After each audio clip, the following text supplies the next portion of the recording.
Honorable Senator Judges, noong ika-22 ng Hunyo 2026, nagulat at nagdalamhati ang buong bansa sa pamamaril sa Honor. isang paaralan. Sorry, excuse me. Your Honor, Honor, may I be allowed to I- finish my manifestation? I don't I will think- not disrespect and interrupt the defense counsel Yes, but before once he that, has started. this is no disrespect, sir. Counsel for respondent is recognized. Thank you, Your Honor. Your Honor, this is improper. The improper for trial. Manifestation, this is not a manifestation proper for court procedure. This is instead them telling a story. This is a narration by the prosecution, which is not allowed. This is not allowed by any rule in any court.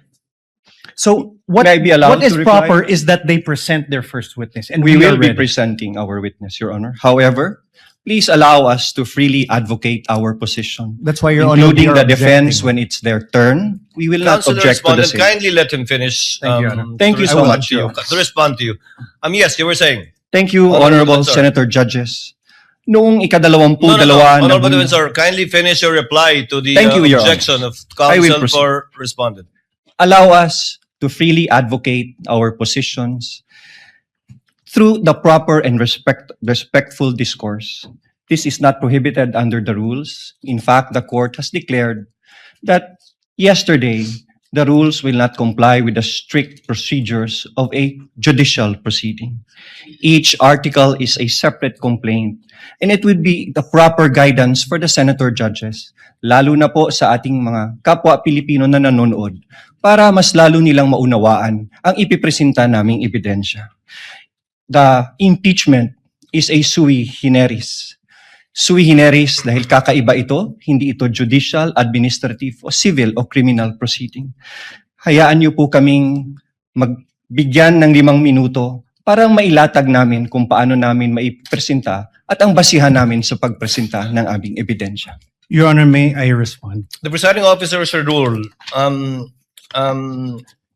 Although indeed we will interpret the rules liberally, and although indeed this is a sui generis proceeding, neither will we allow any dilatory moves and/or tactics, and I will bind and hold you to your 5 minutes, Honorable Defensor. Absolutely, And we Your will Honor.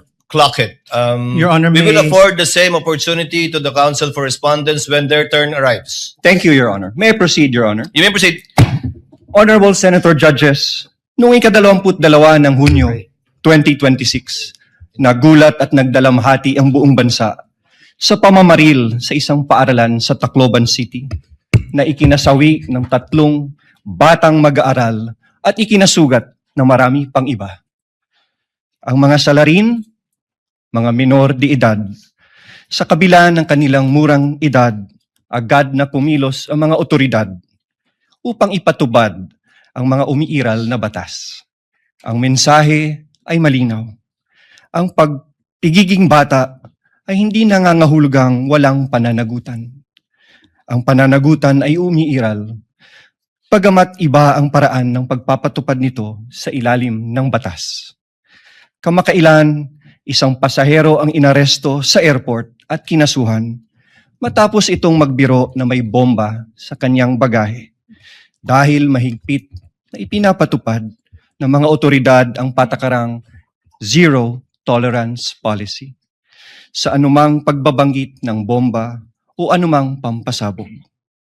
Sa isang hiwalay na pangyayari noong Mayo 2020, isang public school teacher ang inaresto, pinusasan at kinasuhan ng NBI sa Zambales matapos magbiro na magbibigay ng pabuya sa sinumang papatay sa presidente ng Republika. Ano ang prinsipyo dito? Ang pananagutan ay pinapairal sa lahat. Bata man o matanda, nasa laylayan man o nasa katungkulan. The prosecution comes before you today to present evidence for Article 4, establishing that Vice President Sara Zimmerman Duterte committed acts that betrayed the public trust, committed culpable violation of the Constitution, committed high crimes in publicly admitting through a live broadcast that she contracted someone to assassinate the President, the First Lady, and the former House Speaker. We acknowledge the burden of this trial on the senator judges as well as the Filipino people. But it is a duty that we must discharge together, lest the public come to believe that threatening public officials and fostering a culture of impunity are conduct that may be tolerated or condoned, especially coming from the second highest official of the land. Ang mga kilos at salita ng Vice Presidente ay hindi dapat ituring na simpleng krimen sa ilalim ng batas, kundi tuwirang paglabag sa saligang batas. Kaya ang paglilitis na ito ay mahalagang mekanismong itinakda upang tiyakin na ang kapangyarihan ay laging may kaakibat na pananagutan. Accountability must apply to all or none at all. At the heart of this impeachment proceeding lies a fundamental question para sa ating lahat. Can we continue to entrust one of the highest constitutional offices to a public official who, on multiple occasions, purposely and willfully and repeatedly resorted to threats of violence against the very institutions that she swore to uphold and protect? The evidence presented in this article are not just derived from testimonies and authenticated documents, but from the Vice President's own words, own conduct, her very own public admissions. Her words were neither accidental nor taken out of context. They were uttered publicly with the intention to be taken seriously.